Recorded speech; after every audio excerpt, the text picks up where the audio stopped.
Jeune fille oyo bomoni awa obozomo na photo oyo bandeko kombo na ye Fatima. Fatima anta Fatima kombo ya mobali na ye Stéphane. Babalani yango tokobetela bino lisolo bakutanaki na réseaux sociaux sima ya mikolo mike mwasi oyo bozali komona totie kutu na profil kuna Fatima akufi. Nani abomi Fatima? Fatima akufi ndenge nini bandeko epesi pasi lisolo oyo esalami bongo na Afrique de l'Ouest. Fatima azali guinéenne.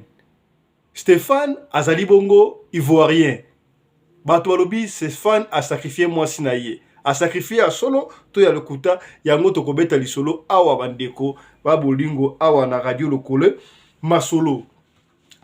Mbote na bino bandeko balandi ya radio lokole masolo bisika nyos tu bozwami. Merci na confiance pe fidélité bo pesaka na programme oyo. Epai wapi biso na bino tokuta na kapo na kosolo la bandeko to beta masolo ezo le kabongo na communauté africaine en général na lobaka et particulièrement la communauté na biso ya batu ya mangala to beta ka lisolo nyonso tu oyo ta lisolo oyo ko aider to ba chaque fois to beta ka lisolo pona ko nuire te mais plutôt pona ko sunga esika ndeko akwei yo okoya te. Lelo lisolo to ko beta eza ya bandeko ya West Africain et pesi passe mais e ko sunga yo pende ko tala ngai. Yo mutolinga Facebook, yo mutolinga Instagram, ola muki na tongo mama, soki bana ba ke classe, yo na kaka na WhatsApp, yo na kaka na Facebook, yo na kaka so na Instagram, TikTok tuko lobate. Tango musu pe jeune fille,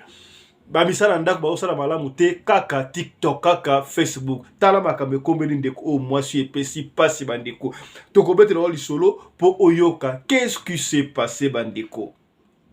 Epesi pasi na motema. Lisolo tokobetela osiko bandeko lisolo oyo esalami entre le 20 mars na le 22 septembre 2022 na kati wane makambo oyo esalami. Lisolo ezali nini bandeko? Jeune fille oyo bozomona oyo bomoni totie sur photo mosusu au fur et à mesure tolotela bino bafoto bomona bomoni nalobaki kombo na ye Fatima. Ndeko oza na camarade ya ivoirienne, wana camarade ya camerounaise, wana camarade ya guinéen to guinéenne benga etindela audio parce que lingala ekoma nango international tokobeta lisolo na lingala mais tindela bango ba comprendre lingala ba comprendre kaka o pa yebi lisolo oyo ayebi lisolo oyo eza fraîche ya kosakana donc fraîche alors fraîche na communauté wana. Ndeko Fatima balobi akutelaki na mobali na ye Stéphane na Facebook kaka ndeza la ka fi mikolo ba demande na mi koma ta moto ebité so mondika mutu na Facebook atindi demande na mi mbala moko ya oyambi po batebele na Facebook basa ba riche basa ba no basa ba fi ya classe mibali ya classe ba na ba car mais so go na vie normale bo yango te mutu so mona do so mondika kara mutu temba kanyi pembeni wana to ndaka akena ndako mutu amunda kwa kanga photo poni na Facebook bimeyi Stéphane to Fatuma akutani na Stéphane na Facebook. Kaka ndeza la bakutani wana bolingo pe ekoli wana version abeteli biso. Epa ya nani epa ya tantine bogo ya version. Babi pare Fatima anta bakutani na Stéphane na Facebook bolingo ekoli lokola jeune fille tout ce qui bolingo ekoli alinga bala ayaka ko présenter bobal na epa ya ba famille na ye. Fatima aye na mobile na ye Stéphane et pa ba famille batali ba sepeli na ye mais famille sepeli te et sepeli te pour nani parce que Fatima bozo kata kombo Fatima anta bango bazalaki bongo ba musulman siko Stéphane boyo kombo Stéphane bazalaki ba chrétien parce que tu as vu que libale qui parle langue coloté ozala mozambicain ozala français ozala nani donc ozala sud-africain ozala congolais libale za kana frontière te et qui parle langue so ba lingani ba koko banda bango mais maramba religion ba to aboya ka mingi d'ailleurs ba chrétien ba qui parle mingi te mais ça ba musulman parce que ba musulman boya bi ki ba ba norme na bango ba landaka famille ya Fatuma to Fatima ta ba monde ki a Stéphane o aza musulman ndenge na bala mwana biso pardon Stéphane o aza chrétien ndenge na bala mwana biso musulman le simbate ba biso en tout cas biso eko simbate à moins que obongo na okoma na yo musulman to ko pesa yo mais ya mwana biso boye marba bolingo Stéphane peut tellement lingaki mwasi na ye Fatima ta makasi une semaine après ayeko zonga na famille ya ba Fatima ayebi Fatima non à partir de là nga na komi na nga musulman a changé kout na kombo On ne sait pas ce qui paye, ce qui baptême comme moi musulman, ce qui va passer qui peut comment éviter mais ce qu'on sait si biso que Stéphane a eu comme musulman. Tant que Stéphane a comme musulman, bandimi siko abala Fatouma, moi na bango. Fatouma voilà Stéphane a s'appelle na Guinée. Na Guinée Conakry. Donc plus tard Stéphane a qui kosala nini na Guinée Conakry. Pesi mbongo nyonso pesi dot prédot nyonso tout fait et salami allez Stéphane pe azui mwasi na ye Fatima ke na ndako no bango bandi ko vivre na ndako no bango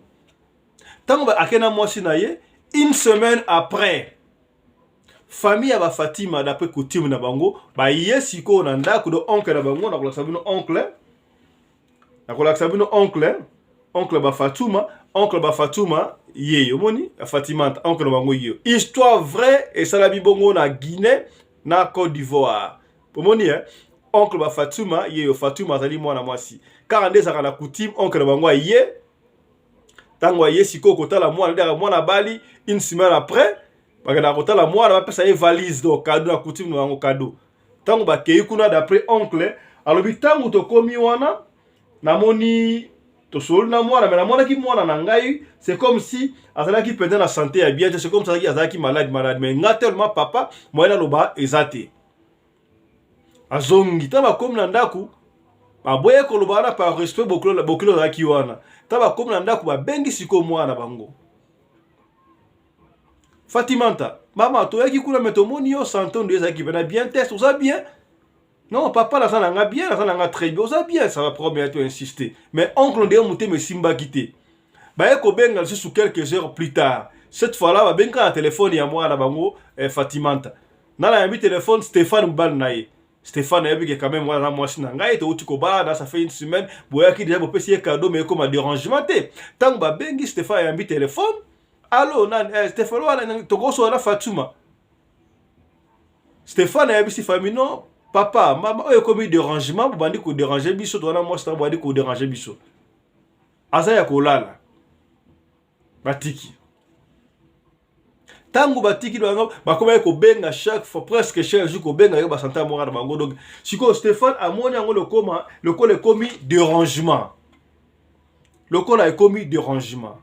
Mariage na bango basala ki ba pesi biso na date basala ki mariage le 11 mars 2022 oyo. Le 11 mars 2022 oyo. Fatimanta akufi lundi le 29 août 2022 oyo kaka août oyo akufi. Yango to beta ndeko landa li solo malembe. Papa zwaki tivanda, mama zwaki tivanda yoka li soto beta, papa fisa to beta li solo pona oyoka. O pe bozanga biso na audio na radio. Kota pe na YouTube pour moi ba photo ba Fatimanta, pour moi ba photo ba Stéphane, pour moi ba photo ba oncle mon qu'est-ce qui se passe papa.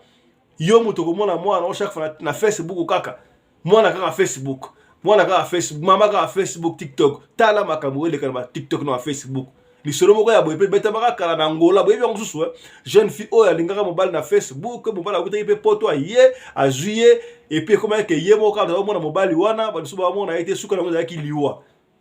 Est-ce que ça même cas na oyo Fatimanta akufi et puis si passe landa li solo. Stéphane siko a moins de commis dérangement tellement que Stéphane a qui voit rien a ju moi si na ye na Guinée Conakry bakena bango Côte d'Ivoire bakena Côte d'Ivoire bandi ko va na Côte d'Ivoire vina bango normal et tellement babande ko benga na numéro ya mwasi wala basala kaka na Guinée tango bakati frontière bakei mwasi changer numéro de mobile alongoli mwasi na contact na famille na ye komido akei na kena mwasi na ye babande pe ko vivre très bien. Alors qu'est-ce qui s'est passé bandeko le 29 mars oyo, pardon, le 29 mai, pardon, le 29 avril oyo, et ça jour oyo, bah yebaki ke moi na bango akufi. Donc moi na kufi le 29 août, c'est pas possible biso. Car août le ka mois passé septembre, hein. Toi sur na août le ka septembre, août ka le 29 ne Fatima ta août ko kufa. Donc le so auto bête ça nous fraîche bandeko. Bafandi boye famille ya Fatimanta e fandi boye nani abengi bango une certaine maman abengi bango mama ngo pe azalaka kaka na Guinée maman asalaka ba commerce atekaka maputa et consort abengi siko famille ya ba Fatimanta boni bino mama abengi mama na Congo boni est-ce que boyebi ke mwana bino Fatimanta akoma na Côte d'Ivoire bakana mobali na ye akufi tiens mwana biso akufi ndenge nini bino boyebi te effectivement boyebi te toyebi te bon batuni yo yebi ndenge ke mwana biso Fatima akufi abino mobali na ye nga na bengaki mobali na ye parce que mobali na ye il fallait que devoir nga mbongo ya nini bokoyeba yango plus mobali falaka devoir nga mbongo to na bengi ye abi allo mama boni fala devoir mbongo ke na devoir yo mbongo mais mutango na sombelaki biloko kutu azali awa pembeni na ngai akufi asaya kokufa yo ebembelali pembeni na ngai akufi nani mwasi no akufi est-ce que bengi ba parents na yeba parce que mwasi wana yeba na famille ya Fatima est-ce que bengi ba parents na bengi ba parents te yo moko benga bango yebiso ba parents ke mwana bango akufi na liko benga bango te wala version ya mama oyo abengi famille nde bazoloba eza boy famille yindi mwana kufi siko qu'est-ce qui ne va pas pesa bango na numéro na ngai tango pe mama na kei a expliquer ce que famille ya Fatima c'est bon comprendre très bien on beta malembe pour comprendre tango mama na expliquer famille ya Fatima a pesi bango na numéro ya Stéphane mama ya ba Stéphane a bengi Stéphane boni papa a bengi Stéphane abo azuite a bengi Stéphane yo te siko yeko benga sikoyo numéro ya Bokilo do mama ya ba Stéphane alinga ko tante kaka a bengi numéro wana Bokilo azuite boni Bokilo mais bino ba si biso mwana biso akufi boye si biso tendengene qu'est-ce qui s'est passé na respect nyos tout Bokilo ya bisi oui d'abord avant ça mama oyo kopesa rapport oyo falaki Stéphane apesa yimbongo na yewa o informer famille ya ba Fatima tangu mama tuni akufi na nini mwana ngai ye mama na bino babane ko liaka ka boye mama ko Fatima ko ya piqué crise akufi na na ebisi yo o mwana amta ebisi ngai do Stéphane mta ebisi ngai apesi version na ye tangu mama azu téléphone abengi sikoyo Bokilo na ye mama ya ba Stéphane entre parenthèses maman ya Stéphane abino en tout cas Fatouma azalaki na ye bien mais auta ko chocolat tanga uti ko chocolat aye afandi abadopa ko mafuta tanga abadopa ko mafuta alongoli baga mariage tanga alongoli baga mariage pa ko mafuta très bien mobali na yebisio olongoli baga mariage wana pona nini pona olongoli baga mariage pona baga mafuta mbala moko mwasi akwei a piqué crise akwei bakene hôpital boye akufi wana version oyo mama ya ba Fatuma azoloba ndenge Bokilo na yesaki ye eza boye motange bandi ko sala bandi ko parce ko pasi mbala mo famille bandi ko se concerter famille bandi ko se concerter mbala mo cousine na ye auti ko bonne cousine na ye oyo cousine propre ya Fatima bande ko bokoti bobi Fatima yeyo asa une fille très jolie guinéenne abalaki ndeko bozo mona wana comme on a ye Stéphane tokoyeba un peu plus tard Stéphane azalaki nani bomoni Fatouma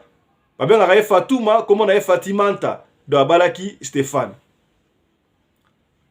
d'abord tobi que azalaki musulman te azalaki na chrétien mais tellement Fatouma azalaki musulman ba obligé ki akoma musulman pona bolunga mwasi na ndima yokoma musulman siko oyo azali cousine ya Fatimanta ya Fatouma bolandi siko cousine oyo abandi koloba d'ailleurs kutu parce que boyebe sika batu bakutanaka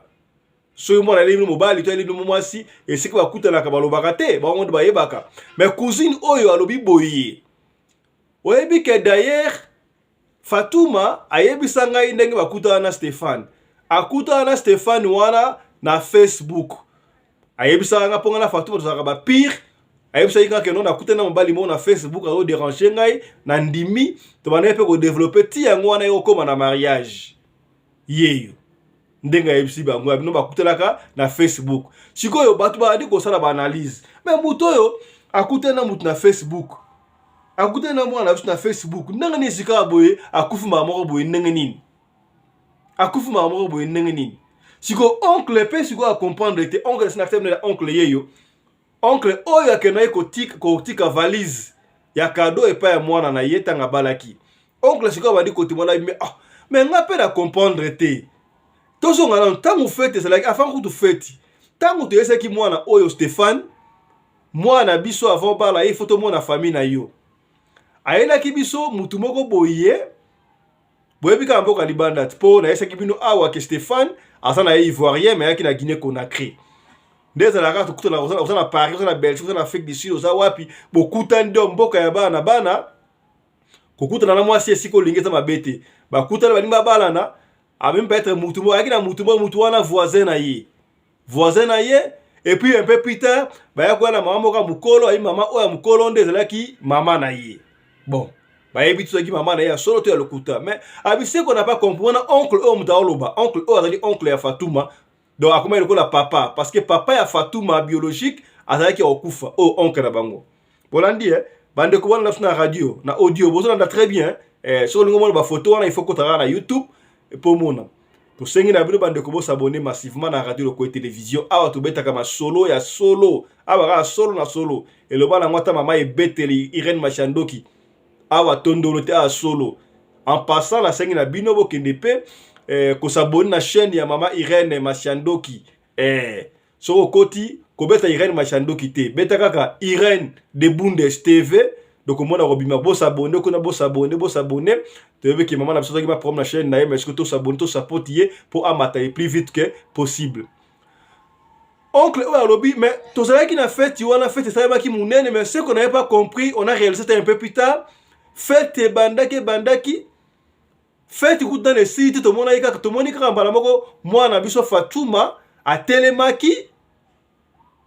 liboso mbala na Stéphane abimaki akei et puis moi na côté mais un peu plus tard qui est à côté mutuka bakei batiki bat na feti ça c'est que le phénomène wana oncle taoloba to comprendre phénomène wana te mais tant lui a moi ya boye et ko pesa biso mbilinga sikoyo tangu mwasi wana benga ki bango bazela kité tangu babengi ndengo sikoyo yako za Stéphane yemoko babengi siko Stéphane pa ya da famille siko Stéphane no mwana ba kufi na Côte d'Ivoire na Abidjan mwana bisa kufi ndenge nini mwana bina kufi apesi condition bo ça va mwana bisa kufi pesa biso preuve que mwana biso akufi to mona balobi ozana bembe wana preuve que mwana bisa kufi oncle lobi Stéphane atindela bango photo bomoni moi tu la photo bembe ya bomoni ka ba finiki bomoni photo do wana wa finiki wana ezali fille oyo auto kufa jeune fille oyo d'après bango d'après cousine na ye balingana ki na Facebook kombo na ye Fatimanta do bomoni Fatima jeune fille oyo na yo expliquer malembe yo mtolinga Facebook yo mtolinga WhatsApp yoka bomoni Fatima ye wana sikoyo oyo korna ye sikoyo famille obi mais ndanga nini korango otine biso photo boto moni ate longité ba finika kaka boy et puis d'après famille auto mona wana isa na hôpital ba cheka na se ba pesi siko Stéphane condition awa jo basala ki mariage ki toko bato balia ki ba meli famille siko e pesi Stéphane condition ça va moi na biso akufi pour me ate obalaki ye okena mboka musika zai mwasi na yo meto lingi mwana na biso ebembe na ye ezonga awa na Guinée to kunda ye awa d'après famille mobala abi jamais et maman s'tanga kozonga na Guinée kuna te kozala awa pa na ngeska nga mona zali mibali pe bon famille tel ba kasaka mwasi na ye to ko ba loi mingi te ba yebise ça va pour me yate mais to lingi boyi yo sikoyo membre ya famille na biso ba ya kuna na Côte d'Ivoire ba ya kota le sika oyo ba kunda mwana bango mobali ya bino ba yebise non tango to ko ya wana Yonde il faut supporter biso na transport na makamna sa habité. Nga za na mbongo te on a supporter bino boya matanga aller retour. En tout cas na habité. Ah. Et puis si plutôt parle. Finalement bakenda te. Bakenda kuna te. Siko tango bazongi babandi ko sala ba analyse. Mais mobali oyo. Azui mwana biso kaka boye, to mona ba parents na été aya ko bala mwana kaka sona voisin na garçon moko boye na maman ka mukolo abi mwana est-ce que mwana biso ba sacrifier te. Comment est-ce qu'on a été stupide boye ya ko pesa mwana biso pa ya mutu moko enkoni ndengwana. Allez, ba mener ba démarche pe ba fungoli dossier, ba porter plainte consort, ba keti ba di ko na tina Côte d'Ivoire, ba kena Côte d'Ivoire ba porter plainte que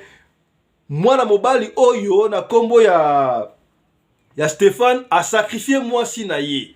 A sacrifié moi si na ye. Te yoko ndesa na commerce. A sacrifié moi si na daya kutu bakuta laki na Facebook. Mbila pe, tango bafungoli ba porter plainte kaka ndesa ka mbila ke aluki. Akuta na Stéphane, a tie Stéphane maboko. Mbila ya Côte d'Ivoire. Yo, o sacrifié moi si na yo ndenge nini. Tango ba andi ko tuna siko Stéphane Mandeko na betele bino version ya liboso da ki ya famille yo ka siko version ya Stéphane ye mota ba jouer ndenga expliquer ba bisi Stéphane mais yo bazo accuser d'abord moi si ya batu to mwana ya batu kuta na Facebook ozoye oui ba go pesa mbongo obalaye na so des personnes pas pour que na yo kima na yo longo na Guinée que na Côte d'Ivoire ndenge nini qu'est-ce qui s'est passé voilà ba qu'est-ce que so bana oroba otokutanaki nango nana lobaki ke bakutanaki na Facebook kezalaki pire ezali bongo cousine na ye oyo wana cousine nda témoignaki boye ke non yazalaki pire Fatimanta esaki ke bakutana na mbala na ye na Facebook. Stéphane azalaki na maîtrise mwana mbala azalaki na maîtrise ya répondre ngo oh Nathalie batu baso koloba na report réseaux sociaux na niveau na mon kuna ya ko yinda ya ko sakata na bete lisolo oyo pona été ya biso kaka esa culture africaine esa na matie bel abande ko boyoka mama olinga Facebook olinga bibalisa balisa okozwa mwana obalisie na bikolo o mwana nga bala west africain mwana nga linga ba congolais te alinga ka ba ndibu ba west africain tellement kamwele kana boye ba so lisolo ya fi oyo ya boutique Linam oba lingaka bakena na Indie ba kata mike to beta kaka pona ko bangisa te pona ko peine bino bokomi mais non voilà Stéphane si to batuna yi Stéphane abi non ngana kutana mwasi na ngai na Facebook te na kutana mwasi na Facebook te wana Stéphane yewana bien baletola so baletola ba nga jouer onan baso baletola so nan bon edingo kaka bo comprendre abinga na kutana moi na Facebook te ngai komona ngai Stéphane naza ivoirien nazali joueur bandeko botala wala Stéphane mtako basko yemoko to te ko betela no version oyo famille lobaki famille ya moi siko yemo Stéphane o témoigner pa mbila abinga nazali joueur bomoni yaki joueur pe na carte na ye na yaki na Guinée na bana ko beta balle performe très bien nazali ngamoko kaka nasa ngamo moko lamba kotambola boy quand même na wafa na Guinée na yeba ima ba Guinée ndambu côté oyo ngana bana ko kesoma biloko kolia moi shiko gomela Fatimanta abana ko teka na kwemoko wana azalaki fimbo ko gentil chaque fois na sombele biloko ya kolia to secret to nini elle était vraiment gentille et au fur et à mesure to komaki na affection na komaki ko linga ye tina proposer ayebsinga ipe na balate na mbalité to lingani na biso na dingaki mwasi na ngai normal mama Facebook ozo ba na iba ma Facebook wante ba tuni ye me yo oyi ko bala Fatimanta yewana donc comment on a Fatimanta la Fatimanta ba benga kai Fatimanta to Fatu abala ki kitoko babi me yo ko bala Fatu to Fatimanta jour à mariage coutumier oyaki na mutu moko kaka ndenge nini na mama wa mukolo abi oui et c'est normal famille na ngai ezali bongo na Côte d'Ivoire nga na Guinée na saka nga moko ndeko na yaki na ye wana azali voisin na nga mpo na fanda nga mo na appartement voisin na nga appartement solaka bien nakoko bala mwasi nga moto nazwaki aza mwa témoin ayaki na mama na bango ya mukolo po esika bomonaki mukolo azalisa na mwa respect na bali mwasi na ngai kitoko babali mwasi na ngai kitoko bayebo mwasi na yo akufaki ndenge nini tozwi deux versions awa mwasi akendaki kosokola kufi mwasi abandaki kolia akufi d'ailleurs mwasi oyo wana oyo pona nita babengaki yo to mwasi no akufi mwana batu okomunikaki mbala moko ta famille ke mwana biso akufi wana sikoyo mwana mobala andi koexplika bi oh oui c'est vrai nabalaki mwasi na ngai ntango namonaki ekomaki dérangement yango na kimisaki mwasi na ngai okimisaki ye ndenge na bandisi ko expliquer landa bien ndeko okoti tokobeta lisolo ya Fatuma Fatim na Stéphane Fatim to Fatimanta azali guinéenne Stéphane azali ivoirien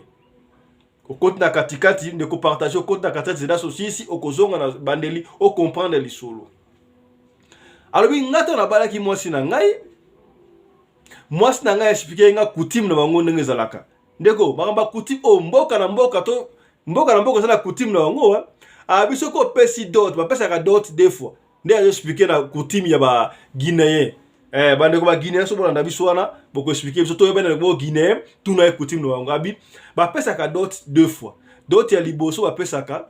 famille rozwa deuxième dot babesaka ya liboso isaka ba fait ça dépend ya liboso ya na mo ebele penate mais ya mibale ezaka dot ebele do mbongo apesaka deuxième dot ezalaka cadeau ya mwasi ye moko kitoko makasi ko doye ko bala mwasi opesi mbongo libala wana mwasi ye moko muta kozwa ngo pona cadeau na ye kitoko ba para ba kozwa ya liboso ya mibale nde mwana simta zwaka abisiko qu'est-ce qui s'est passé famille ya mwasi na ngai côté mama nazalaki na problème te côté papa nde problème donc noko oto la sabino oyo azali côté papa na yebi oncle papa donc yazaki bengana papa kulutu so papa leki pour papa ya ba Fatima akufa abi ce qu'on n'a pas compris c'est quoi oyo nga na comprendre te c'est quoi tangu mwasi na ngai na coutume na bango soko bali mwasi na yoto ko sabino basalaki mariage na bango le 11 mars na coutume na bango soki obali mwasi abali ndenge wana pendant 7 jours akomona na te wana Stéphane t'a expliqué akwa komona kaka après 7 jours 7e jour nde famille ekoya kopesa ye cadeau ndenge abali car ndenge oncle o expliqué ki met tout ça la détail de ce que détail bandi moi Stéphane t'a expliqué ndenge moi n'a expliqué habitant moi passer nga dot wana deuxième jour ka boye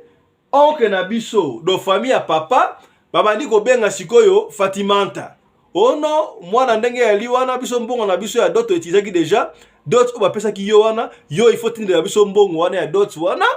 pour ça to somba ba cadeau to ya ko pesa cadeau abi oh papa mbongo na kutubi za mbongo apesi ngai za mbongo na ngai ngana ko zo mbongo wana te apesi ngai pa dot na pesa bino somba ba cadeau c'est impossible na ko pesa bino te et comment qui des mésentente et comment qui mésentente wana mobile na so bande moi ne Fatima ayebsa ki et comment si ko mésentente ba bande ko déranger na téléphone ba o déranger ma kasi ti ba yebi ke na kutip do tangu Fatima bali 3 jours après tante na bango doki mama tata mwasi na bango akufi ba benge tata mwasi na bango akufi kutip na bango loba mwasi auti ko bala ko bima libanda te après avant 7 jours. Donc bon va influencer gra kende mais maman ba Fatima c'est que maman o kende te ko bimati za kutimi mabe ko ya yango moni mwasi na nga kenda kite bale ko tsaye pression po soka ye ba senga mbongo wana oyo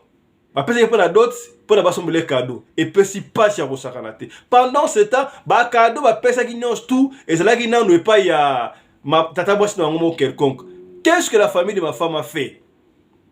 Bazala mbongo te ba kepa muto simbeki ba cadeau oyo ya mariage ba ke kuna ba fouiller biloko ba cadeau mingi ba zui yango ba tena valise ba ko pesa ko mwana bango cadeau na ndenge msusu ta la famille ba famille africaine ba sama kambo ba ndeko est-ce que vous comprendre ils ont pesa passer nazo beta kaka pona bo comprendre awa tika to landa na mama e bete les graines machando qui que chali en passa car ndongo betaka bo comprendre l'explication c'est que bien nga pe tata e bete de bete les gars des obonga bango baza ba no baza bikoro bo comprendre ete ya yo yango ba dérangement wana esala eke ngai nakimisa mwasi na ngai siko na Guinée toke na biso na Côte d'Ivoire ezalaki bongo mais yo ntango mama oyo opesaki rapport wana ke apesa na famille ke mwasi akufi c'était comment abi non mama wana toyebanaki na ye bayebanaki mpe na famille ya mwasi bilamba oyo mwasi na ngai ataki na mariage coutumier ezali bilamba oyo mama wana nde atongaki yango mama so mpe atekelaki bango quoi quelque chose comme ça mama nde atekela bango bilamba en fait bilamba oyo ezali ya mariage religieux mais na mariage coutumier bilamba balataki mama wana nde mutu azalaki fournisseuse ya bilamba wana mpo atekaka bilamba wana et puis chaque fois soki na ye na mpo nabetaka bale na Guinée Conakry soki na ye na ye nazonga Abidjan mama wana atekelaka nga bilamba oyo namemelaka mpe mama na biso do toyebanaki ntango mama wana abengi ngai econsidere ke nazalaki na hôpital na mwasi na ngai wana baanonsanga ke mwasi na ngai akufi donc epesi ngai mutu koswa kati nalobaka mutu koswa ntango telefone na ngai leli natali boye mama wana mutu aobenga alo papa nayebisi mama yo mpona obenga mpona mbongo esikaki ya bilamba daya mutu oyo nasombelaki bilamba akufi na ye kutu yo ebembe na ye ezali awa naesaki na ndenge na informe ke non nakobenga ye nsima epuis nayesi mama wana non maman tuninga est-ce que informer famille tabi na informer na famille te soko informer bango y a pas de problème tu vois na pesa ki mama wana message na ndenge wana mama na ke ko pesa bango message na ndenge mususu ndenge nini keno mwasi na ngai soki abana ko lia ko c'était pas comme ça et puis te mabenga ki mama na nga mama imeke ko expliquer mo que vérité mais moi ça kufaki ndenge nini ta la couple kitoko donc je rappelle que nabi Stéphane azali na ye ivoirien mais azali joueur bakutana bango na Facebook te wana faux version ya cousine ya sœur wana na yebite bon comprendre donc il mariage kitoko donc cousine apesa ki version ya Facebook okutana Facebook yeye o ba azaki pirier na yebite parce que Stéphane ye pour expliquer ndenge bakutana na mwasi na ye esika mwasi na ye kotaya apesi kutu na exemple abiso ki tembe botu na pire camarade ya Fatouma atengi na kombo na mto na kombo te pona ko beba sa réputation ba tuté makambo ba tuté awa mais ce qu'ala ki pirier Stéphane alinga pa ba cousine oyo kutu Stéphane kutu ayebi na yete abetela ki sorti so kala pirier ya solo tangu Stéphane alinga ba na ko loba alinga pa ta ko ma cousine oyo n'est-ce pas ta kombo na yete batuni esikoyo comment est-ce que yo mutakufi otine bango ebeme normal otine bango a photo ba finika boye abi oui autant ba findiki mwasi photo nazoki yango oyo mais na sayepe na photo mususu natine bango a photo oyo na ngana tine bango ba photo ebele bango balinga baisaki yo otinde bembe na Guinée Conakry bakunda mwana bango boya ki pona habiter na boya kite na esibino na za joueur contrat pesi la kuna na uta ki kutu Maroc continuer contrat musu na Maroc wana Stéphane muta expliquer linga mwasi na makasi na uta ki Maroc ta na ye na umena ekuta taki na moite mbongo yo c'est sila ki pratiquement tango mwasi akufi nazala ki émotionné mwana ya batu avant aza muta pays na bisote na ye kotoyo donc tout ça qui mariage le 11 mars mwana bata kufa le 29 donc 5 mois ka ya mariage 5 mois ka ya mariage mwana takufi na koma ki émotionné bango bazolo ba vérité te donc babana ko menacer mwana bango pona songa mukie mwasi na yebisiye famille ya papa ezoko menacer ngana pesa ka mbongo wana oyo ya product oyo ngai pour faire coutume na bango soki ba pesi deuxième product ezalaka ya mwasi ye moko bango balenga ba su mbongo wana pona basa ele cadeau oyo ya kopesa ye epesa ki matata ebesa ki ye yo okomona donc makambo wana tout Fatimanta aesa ki Stéphane mwasi esa mbala na yango mbala azwaki ye akimisa ki mwasi a expliquer ndengo wana yango alinga asa éloigner na bango siko mwasi akufaki ndenge na bi oui effectivement mwasi na ngai abane ko tant komi na Côte d'Ivoire na pesa yima mwa abane ko débrouiller mukembe na kabusa ko débrouiller ko teka ayepe ko zonga yakine po ko zonga très bien to lali na mwasi na moni mwasi na buji na mbetu be mwasi azate nini boye ona waki mulunye mwasi akeko sokola tanga kiko sokola tanga bandi ko zonga mwasi na ngai ko zonga abandi ko pakolo mafuta avandi siko na kwa mbetu tanga pa kuna mafuta kanga ne mama pesa explication abina alongoli siko baga mariage tanga alongoli baga mariage wana esali mwa noir mukie wana esali mwa noir alongoli yango abandi ko pakala mafuta pa longola ba noir wana tanga longoli baga mangana tuni mama longoli bagi pona nini abino esala nga ba noir awa boyebi ka nde baga mariage esala ba noir po atu biso balinga kota baga mariage te po eza pe makambo ebele bolandaki témoignage soselaka bino ya évangéliste Vasco ndenga expliquer comment c'est bakotsaka koli na bague ya mariage baga mariage oyo ti atandele kolunga yango na linga wala tango te yar moko na linga nango na tango ya mote pona makambo wana on ne sait jamais pondo kibaba mwana aza beni wana témoignage otolandaki pa ya Vasco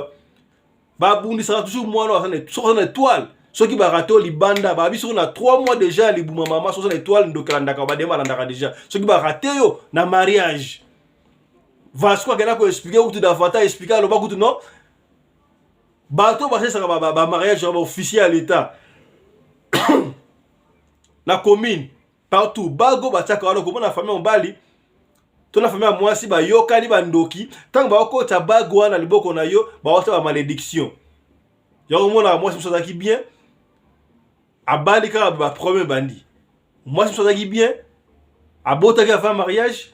akota libala boye baga mariage wana o alatisie wana ebandi ko sake mwasa wa bota te mwasa bandi kindumba mwasa bandi ba dekona ba bebeti libala wana eko kufa esa randengo wana donc ye mwasa ba prometaki yo ko mona on ne sait pas to lion kana témoignage apona ko talisa yo ndeko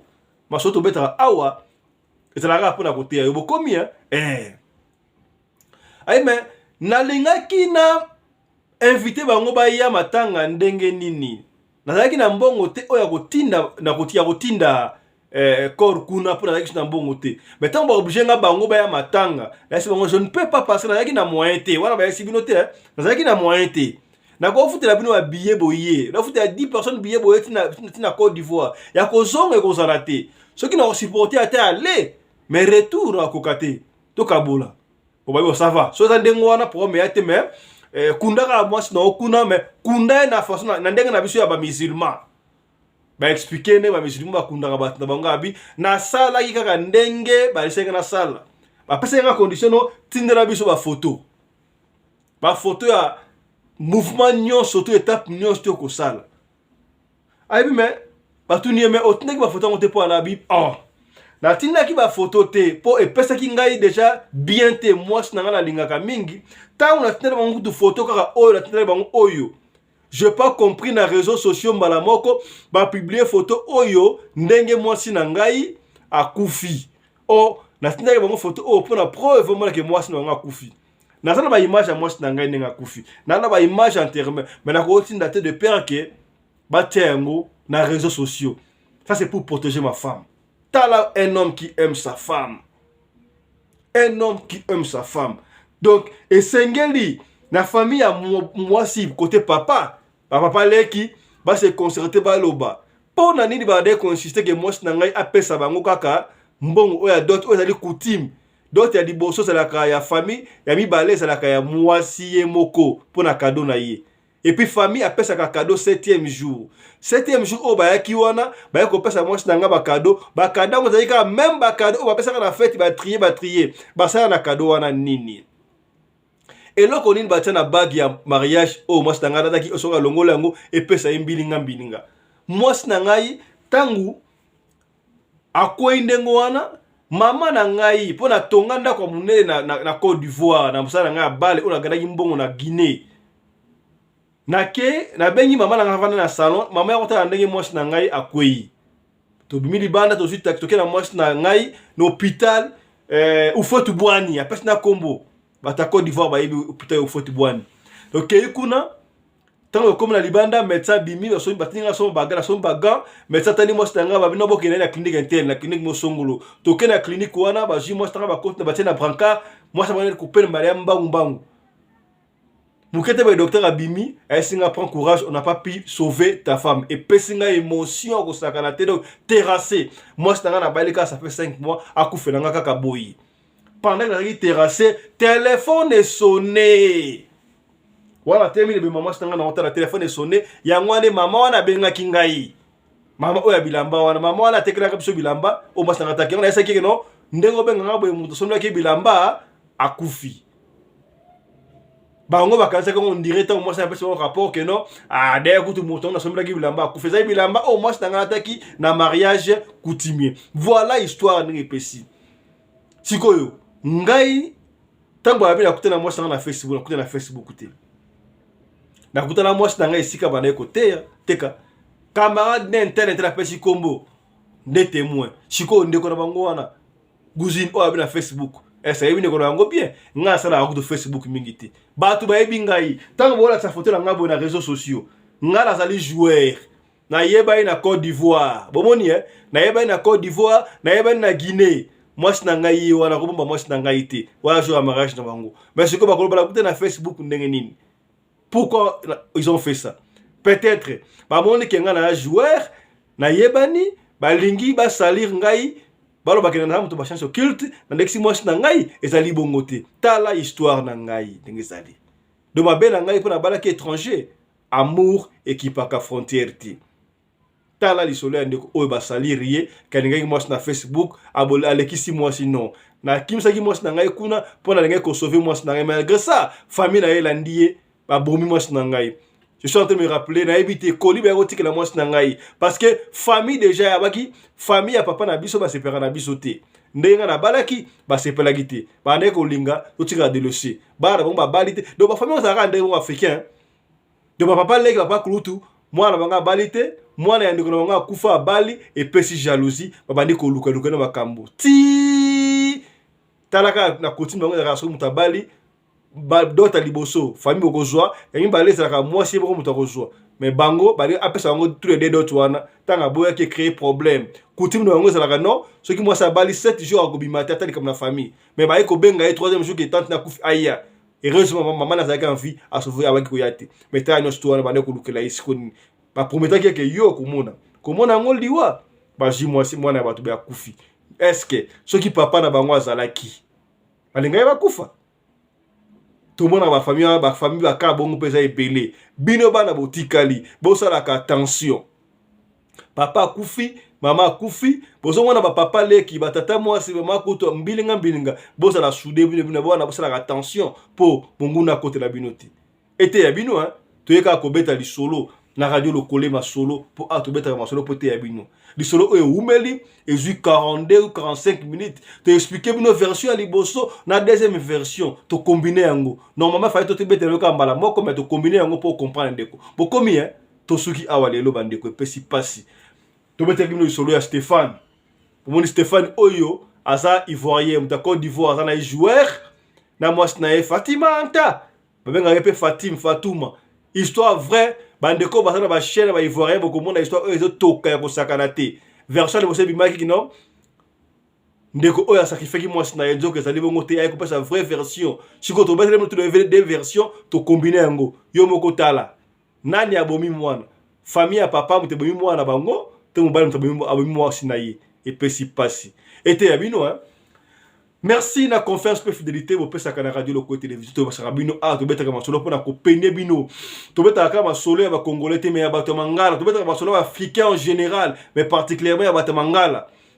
ezaka te congolais à Kinshasa to ya Brazzaville ezaka bangolais te même camerounais ivoirien guinéen mundibu tous les mutaka ka lingala to betaka masolo o la lingala bon na français mo bilingue mais mingi na lingala pona timosi andunda comprendre pona ka été ya bino. Merci na coordonnatrice de la chaîne Oyo Radio Locale Télévision, ma Marina Umbi, la femme à la taille d'une tige de spaghetti, ni courbure ni virage. Oumela ma Marina Umbi. Au combien moi si peine à solo Oyo Abi ko coordonner ma chaîne. Et ça la chaîne mon côté bon s'abonner na Radio Locale Télévision, na Radio Locale TV2. Nestu wane abiso, to matamale malembe. Dans chaque façon ko ki solo Oyo tout sur mon thème partager yango bandeko. Merci na abonnés na biso comme déjà 2000 to mata muke to combattre opération 5000 abonnés to bandaki kana mingi te to zo mata malembe bo sunga bo partager ka bandeko masolo oyo zo sunga batu ya kosakana te soki esika bazo finga batu bokebele mais sika to betsa mate ya boye ko sunga bozai ko yate bo s'abonner otali yango ko bomba pona yo moko te biso ko to ko évangéliser kaka na kote ya nzambe te na mate ya masolo ya solo boye nde batu ba kote ya mape.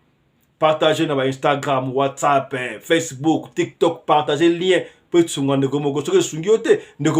qui sont et kozala pe esengo pona yo. Yo pe ndeko batindeli yo soko s'abonner déjà c'est ba, ça va. Soko s'abonner te s'abonner